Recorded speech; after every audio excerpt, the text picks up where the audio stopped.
嘿，大家好，歡迎大家嚟到 Johnson 嘅頻道。咁我哋今日咧嚟到中山東區嘅奇宮新城帶大家睇翻奇宮新城入場價最低嘅樓盤，就係富源108嘅天寓呢一個公寓嘅項目。之所以分享呢個樓盤俾大家睇啦，最主要原因係近排佢哋有降價。咁原先呢度咧係賣緊1萬蚊一平嘅，而家係降到8600一平方。咁舉例47平方嘅公寓項目咧，總價就只需要40零萬咧，你就可以買到。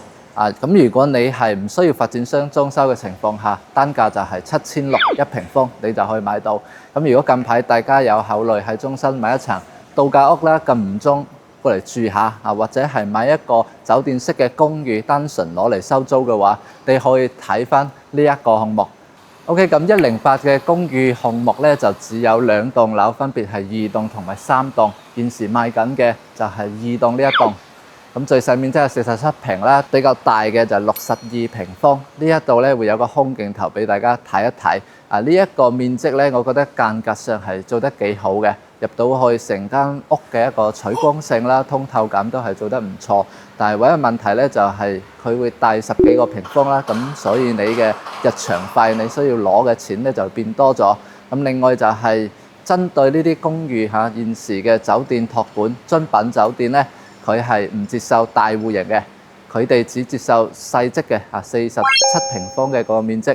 因此咧，我哋都係主推47平方呢一個則數俾大家去睇一睇。咁講翻奇宮新城而家大家其實睇到周邊嘅環境咧，都係仲處於開發中嘅階段，所以配套嚟講暫且咧係未有咁完善嘅。不過可以明確啲嘅同大家講嘅就係中山市政府對於發展呢個區域其實係非常之有決心嘅，投入咗好多資源去打造呢一個區嘅周邊配套。一直以嚟咧，中山都係缺乏一個強中心嘅。有啲人問中山邊度先至係市中心，啲人會答係石岐啦，有啲覺得係東區。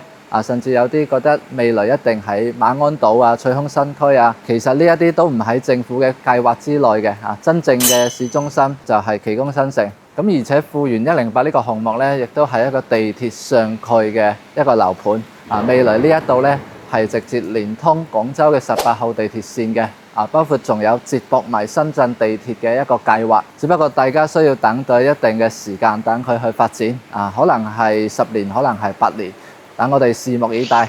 而家咧就帶大家上去睇下樓盤嘅一個間隔先。好，而家帶大家睇下今日嘅主推戶型47平嘅108嘅一套公寓，總嘅層高咧係4米半而且係做咗一半嘅中空大廳。咁公寓嘅間隔咧都相對比較簡單嘅，入門口呢個位咧會有個洗手間。咁中間呢度咧就係樓梯底下嘅位置可以俾你做好多嘅收納嘅工作。咁客廳喺呢邊啦，呢度會有一個獨立嘅一個操作台去洗衫，同埋可以做到少少廚房嘅作用。呢度嘅公寓咧都係唔可以用明火嘅，所以擺咗部電磁爐。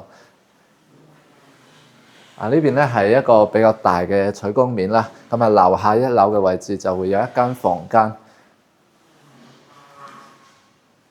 OK， 上咗樓梯嘅話咧，佢嘅房間咧就分兩邊排布。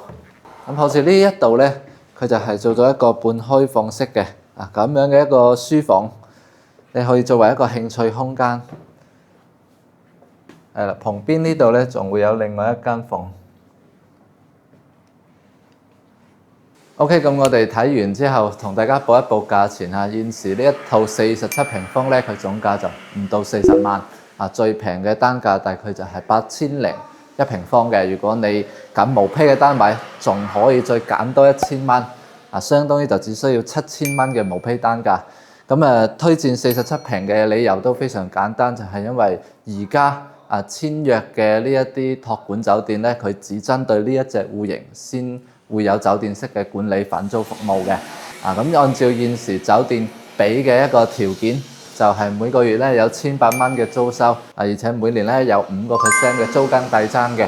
咁我哋就計1800每月嘅一個月租金，咁咁呢度40蚊總價，其實計翻到年回報率咧，都大概有5.4厘嘅。同時咧，你會擁有一個比較大嘅增值嘅潛力啊，因為呢一度係地處於中山未來嘅一個地鐵站口真正地鐵上蓋嘅一個物業如果將來周邊嘅配套發展完善之後樓下啲商業全部開咗，咁可以預見到呢一個區域佢嘅天花板係比較高嘅。